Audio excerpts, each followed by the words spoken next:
Πέμπτη περίοδος. Το Βυζάντιο ακμάζει.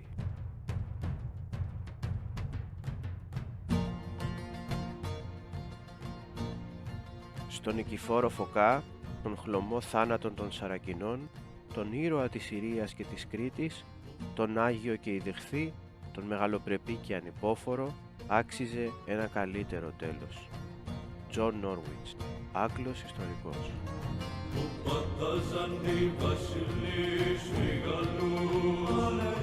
Κεφάλαιο 25. Μέρος 1. Η αυτοκρατορία επιστρέφει.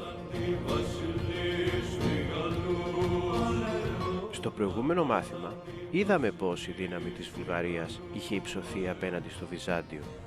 Σαν να μην έφταναν όλα αυτά, υπήρχε εσωτερική αστάθεια και ένας ναύαρχος, ο Ρωμανός, σφετερίστηκε το θρόνο. Σε αντίθεση όμως με τον Φωκά τον σφετεριστή, αποδείχθηκε ικανός αυτοκράτορας.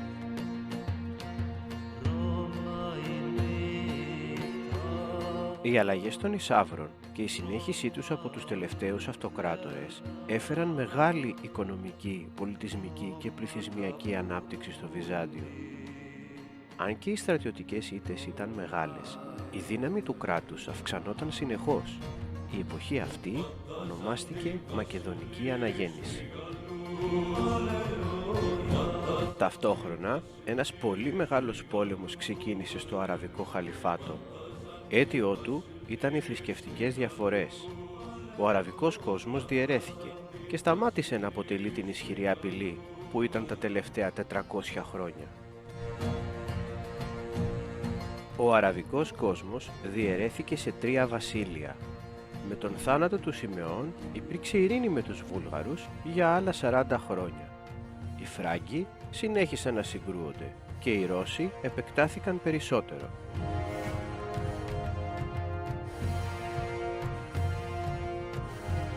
Οι Ρώσοι εξακολουθούσαν να αποτελούν πρόβλημα για το Βυζάντιο.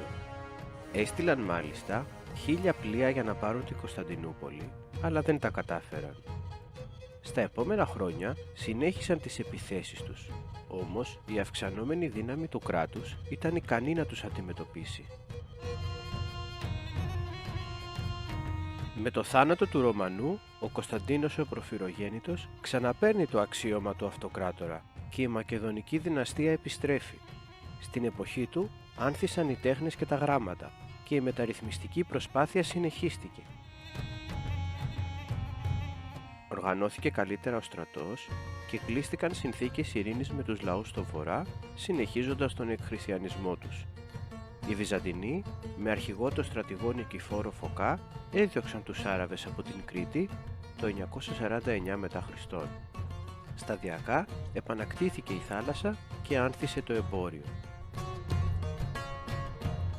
Για πρώτη φορά, μετά από πολλά χρόνια, υπό την ηγεσία μεγάλων στρατηγών όπως του Νικηφόρου Φωκά και του Ιωάννη Τσιμισκή, οι Βυζαντινοί αποκτούσαν κέρδη στην Ανατολή. Οι διαιρεμένοι Άραβες δεν μπορούσαν να τους αντισταθούν.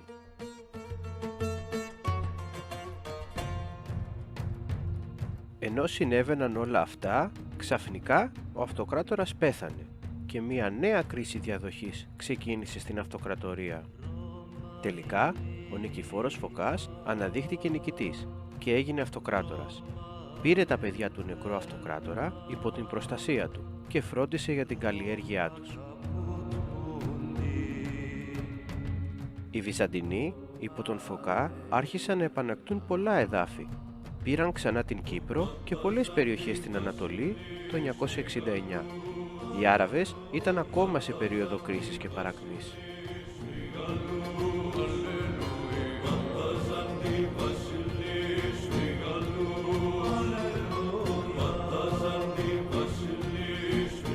Ο Φωκάς, αν και επιτυχημένος στρατηγός, ήταν πολύ σκληρός αυτοκράτορας.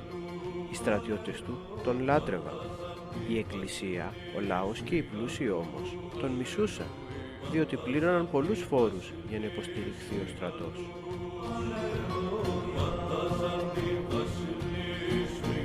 Όταν λοιπόν δολοφονήθηκε από τον ανιψιό του και μετέπειτα νέο αυτοκράτορα Ιωάννη Τσιμισκή, δεν υπήρξαν αντιδράσεις. Ο Τσιμισκής βρέθηκε αντιμέτωπος με τους Ρώσους, οι οποίοι είχαν εισβάλει για άλλη μία φορά. Τους συνέτριψε στην Αρκαδιόπολη και το Δωρίστονο και στράφηκε στην Ανατολή. Οι Βούλγαροι είχαν συμμαχίσει με τους Ρώσους.